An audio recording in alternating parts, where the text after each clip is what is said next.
Hi, I'm Megan Eichner. I'm one of the instructors here at Concord. I teach senior students multi-system disorders and critical care. This is a lecture on shock and the different types of shock. The reason why it's so important to know what type of shock your patient is in is because there are different treatments for each. So the term shock pretty much is just you're in a state where your vital organs are not receiving enough blood and oxygen. So we're going to talk about the different types of shock, and I'm going to try to break it down because it can be somewhat complicated working in the ICU and things like that, but this is going to be a very basic overview of what shock is. Okay, so we're going to start out with a little diagram, and hopefully it'll kind of break down some of the mechanisms of shock. Okay, so first we're going to start out, I'm going to draw a picture of what is going on in shock, and then I'll describe this chart over here and the different types of shock. We're going to talk about hypovolemic shock, cardiogenic shock, and septic shock. So let's start out with the diagram. So we have our blood, right? Our blood that's in our systemic vasculature that feeds the heart.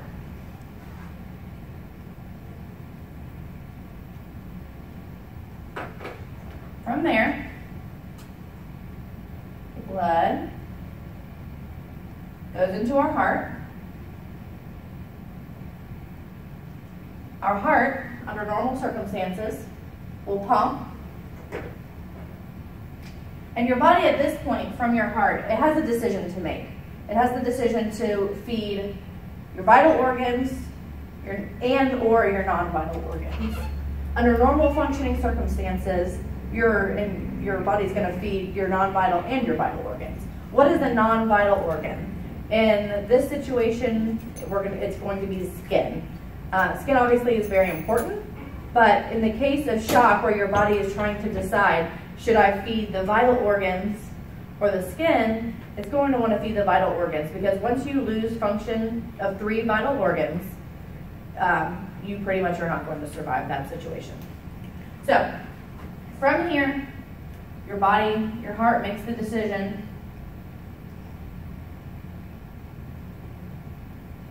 to go to your vital organs and your non-vital organs.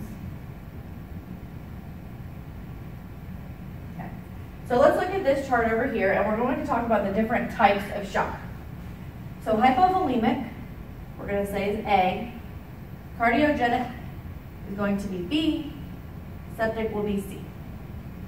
Now hypovolemic, if you just look at the word hypovolemic, hypo meaning low, volemic meaning volume. What volume are we talking about? If you're bleeding, if you're hemorrhaging, your body is losing blood that way. If you're dehydrated, you don't have enough fluid volume coming in. Those are some ways that you can be in hypovolemic shock. Okay, so here's A, here's hypovolemic. This is the problem. This is where the problem starts in hypovolemic shock. If your body is not able to feed your heart enough volume, then what happens? So if you're preload, not enough going into the heart, before the heart, your cardiac output, which is the amount of blood coming from your heart, is going to be low. Now our bodies always want to maintain homeostasis. So at this point, when your body recognizes that your cardiac output is low, that you're not giving enough blood to your vital organs, it's going to try to compensate by making your heart rate go up. Now your body can only compensate for so long without being treated. So in response to these, your blood pressure and your MAP, your mean arterial pressure, are going to go down. Now, your body has a decision to make at this point. So your preload is low. You don't have enough volume going into your heart.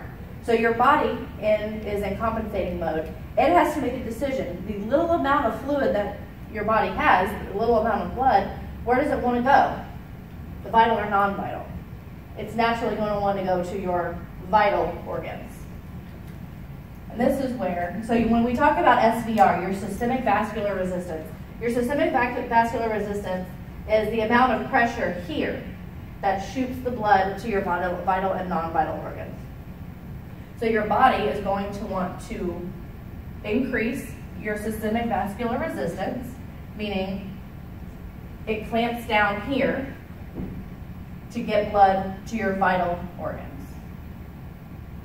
So if your blood is being shunted to your vital organs, what's going to happen to your non-vital skin organ? What's it going to feel like if your body's not sending blood to your skin? It's going to feel cool. So if your patient is not on a hemodynamic monitor and you're walking in the room and you notice that their heart rate is high, their blood pressure is low, and their skin is cool, they may be in some type of hypovolemic shock.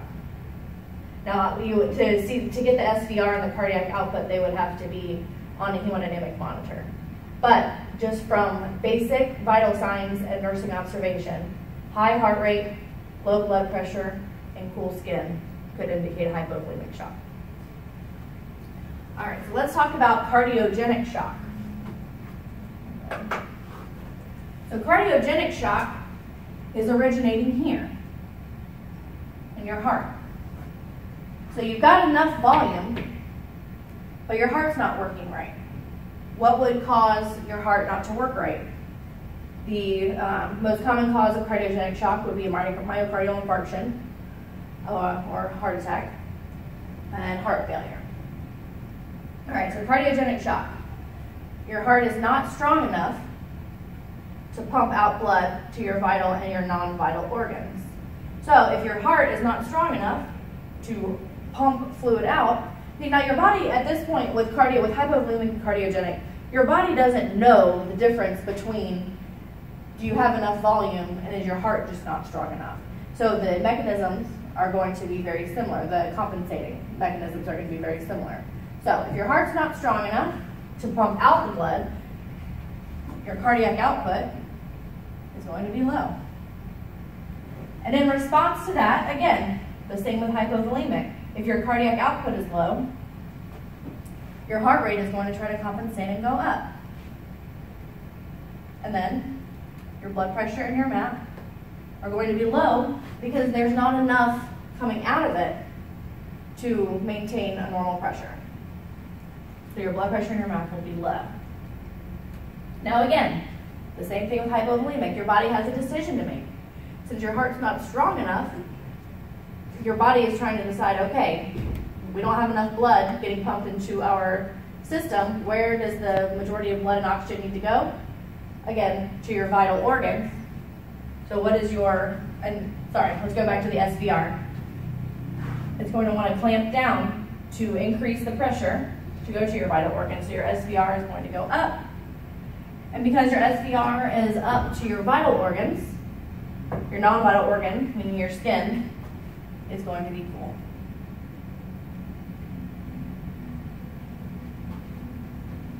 All right, so we can see the similarities again between hypovolemic and cardiogenic. Septic shock, now septic shock is part of a category of shock called distributive shock that includes sepsis, anaphylaxis, neurogenic, but today we're just going to talk about septic shock in particular. So what's happening in septic shock? Septic shock originates here with your SVR. So your body has some kind of foreign pathogen in it, bacteria, virus, whatever, but usually bacteria. And these bacteria are going to release cytokines.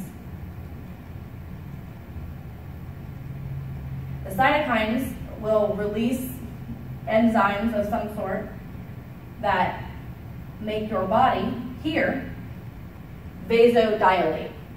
Now, when we look at hypovolemic and cardiogenic, when there's problems here and here, your body clamps down, right? Your SVR goes up to shunt blood here.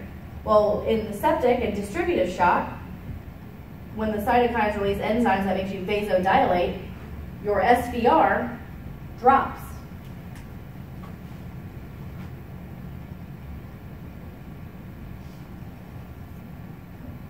In response to your SVR dropping, so what this is called, the reason it's called distributive shock, let me go back to that. Distributive shock means that there is a problem in the distribution of blood and oxygen to your organs. So with the vasodilation going on here, your body gets confused and too much blood will be going to your non-vital organs and not enough to your vital organs. So that's why when your patient is septic, because blood is going more to the non-vital, your skin will feel warm or hot. So, when your SVR drops, your body naturally wants to compensate. Your cardiac output, in the very early stages of septic shock, your cardiac output will increase as a compensatory mechanism because your heart will try to pump harder to push it out. This isn't early. Eventually, when your body can't compensate anymore, your cardiac output will drop. And then as your body is compensating for the low SVR, your heart rate is going to go up and your blood pressure and MAP will drop.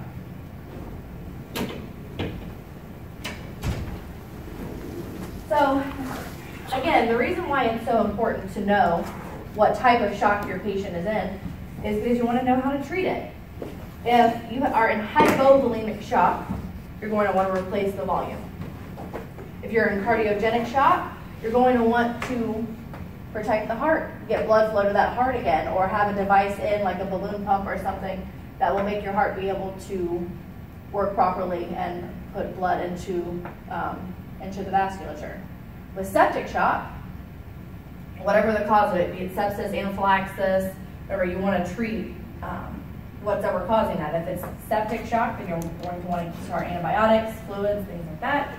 Anaphylaxis, you can give epi and things to stop that inflammatory process.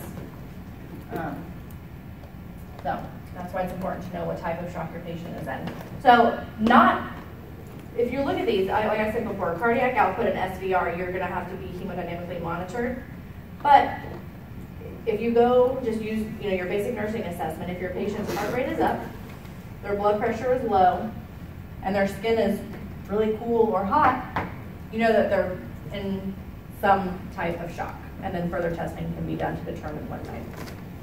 All right, I hope that clarified some for everybody, and thank you for watching.